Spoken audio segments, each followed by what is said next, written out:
very charming and people respect them, look up to them, whatever. Very, very obsessed almost with self improvement. Anything that will help their image, and believe that once they're successful, that's when they will receive love.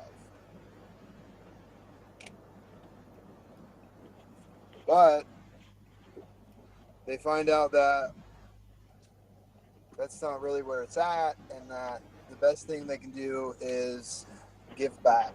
So they become, they're very protective too, and they become very interested in helping other people. And uh, once they've achieved, they often seek to give back. Okay, so you want to be loved for what you do. More like I want to be loved, and I think that I need to be better in order to receive it.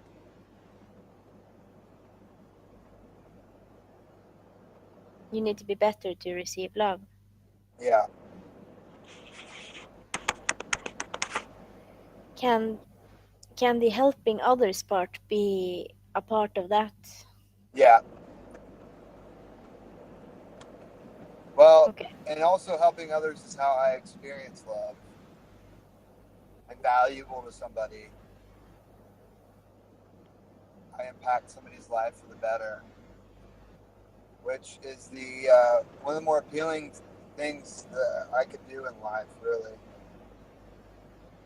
I see.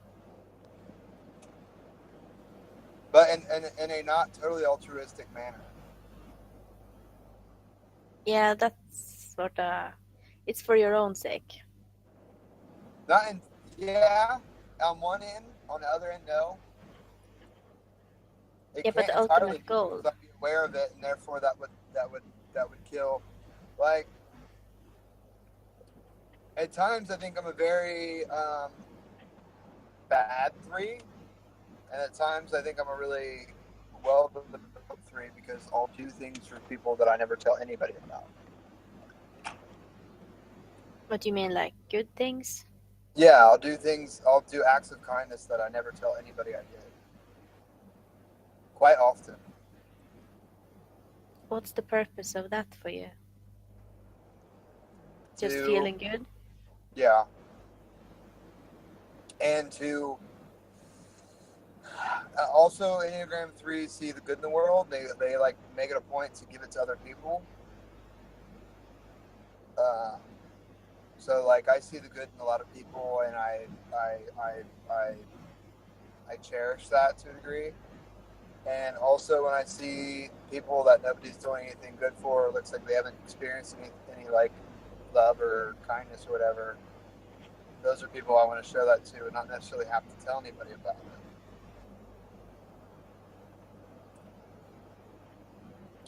So it's not so much.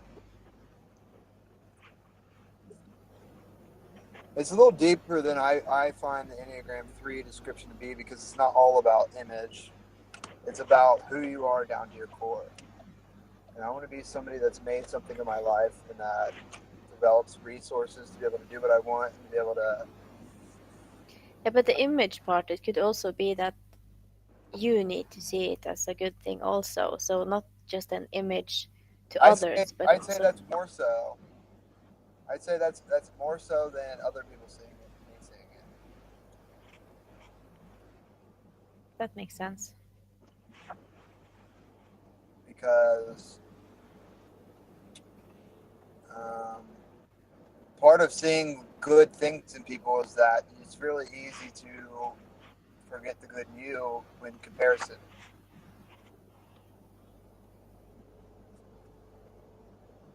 So it's always being hard on yourself and making yourself do better and want more and have physical representations of you doing better. Whether that's putting smiles on people's faces or helping people with their problems or making people feel comfortable and good in the environment or anything like that. Those are all metrics and representations that you are, in fact, valuable. Yeah, or successful. But successful means different things to different people. I think my definition of successful has changed.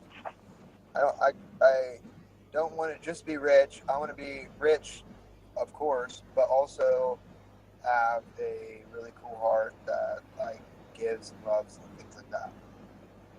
It brightens people up, especially when I'm often accused of being the opposite for some reason. Yeah, I hear that. And it's tricky because when you do start becoming good at like propping people up and making people feel good and charming and all those things, and certain people don't like that, so they'll become their self-esteem won't like it at some level, and then they'll attack you, and then if you don't handle that well, then it just completely works.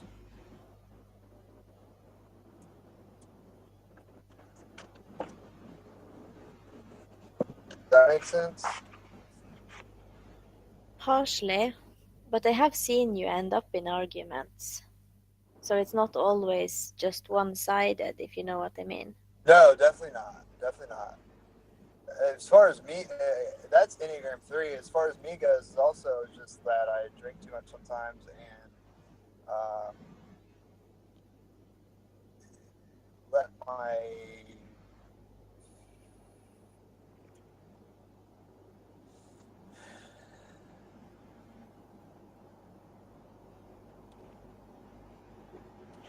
it depends on which time you're talking about too.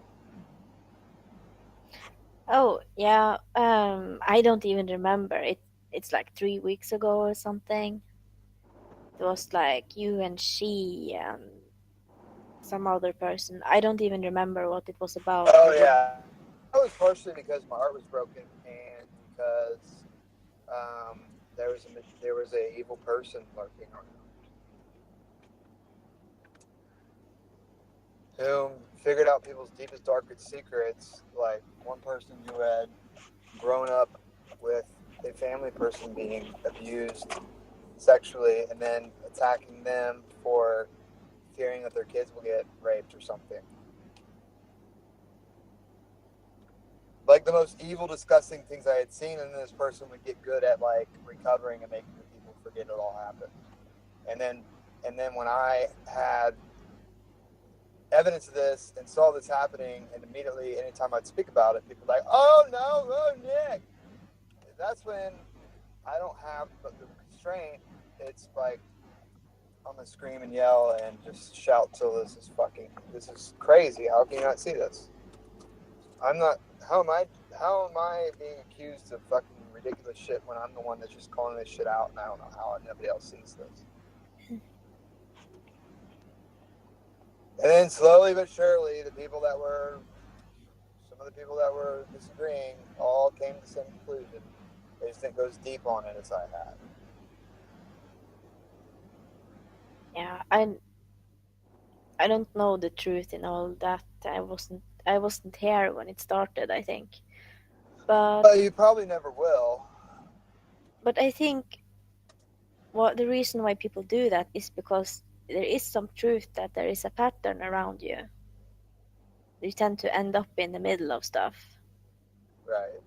I don't know why, I don't know what it is, but I can see how people sees that as a pattern they can use to accuse you or whatever. So, Right. but to what degree there is truth to it, I don't know.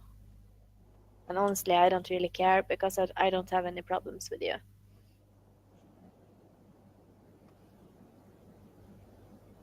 If that makes any sense. Yeah, it does. But it does beg a lot of questions. What questions? Why? Why what? Why it happens, what the pattern is, why it occurs, and why the response happens, and why my response happens to the response. That's the thing, it's difficult to pinpoint. It's just when there is an argument, you're sort of in it for some reason. Yeah, but it's awfully strange that it's hard for really anybody to articulate too awfully well. Incredibly. Yeah, and that's also the reason why I don't really give a fuck, because I can't say for sure what it is, and I don't have any problems with you, so I don't really judge it too harshly. Mm.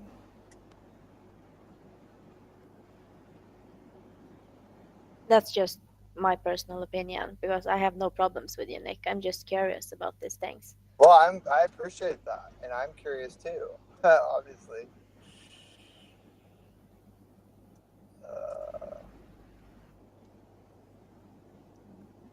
well, maybe it's because I manipulate people at times. Why do you do that? Um, to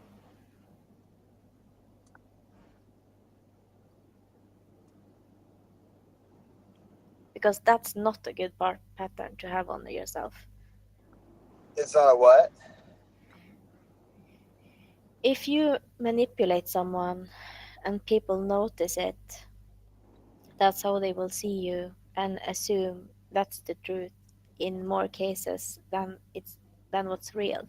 Well, when I manipulate and it's evident, it's when I feel as though I think that people are missing something that's going on that's kind of like bad, and it's usually something that is not in line with consensus.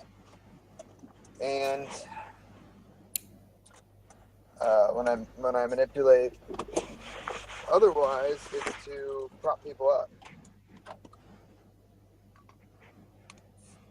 But I haven't been doing. Can you give me an example I should know about? Well, I haven't been doing it much anymore. But like, if somebody's feeling down about themselves or have limiting beliefs, as Eric will tell you, I often see those as non-reasons because I can see all the other reasons as why they shouldn't feel that way. So I'll try and manipulate somebody into thinking that things are better than they think they are because they are.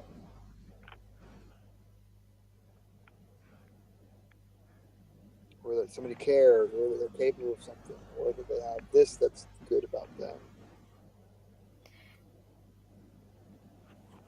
I can see your intentions in presenting it that way, but what I'm really curious about is the darkness.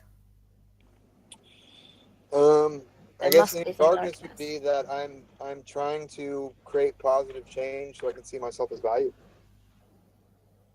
Is that all? Um, That can't be all there is to it. Because if you know you're good at something, you will of course use it as an advantage wherever you can. well, that's a pretty big advantage. Yeah? If you create a lot of change and you are a agent of good, then that's a good way to receive love and affection, and it's also seen as admirable and attractive. That's true. I mean, and then I've also been very honest about a lot of things. I've been honest about using manipulation for bad things in the past, like getting people to spend too much money on things. Yeah. I did that too. I was a salesperson for a while. Yeah, so you know what I'm talking about. Yeah, it sucks ass. I did it, it was just 2 months, and I had to be ruthless, and I didn't like that. Well, I convinced myself and the customers that I wasn't being ruthless and got people to spend like $800 on a couple months worth of supplements. Mm. Which is stupid. Yeah, that's. And took it from a point of morality. Like, Oh God. Is it like, don't you want to be healthy? Do you not want to oh, live it was free? worse than that. It was worse than that. Do you want to tell me the worst one? Well, just telling people not to buy things and say I'd rather buy you not buy anything than buy that because It represents what's wrong with supplement companies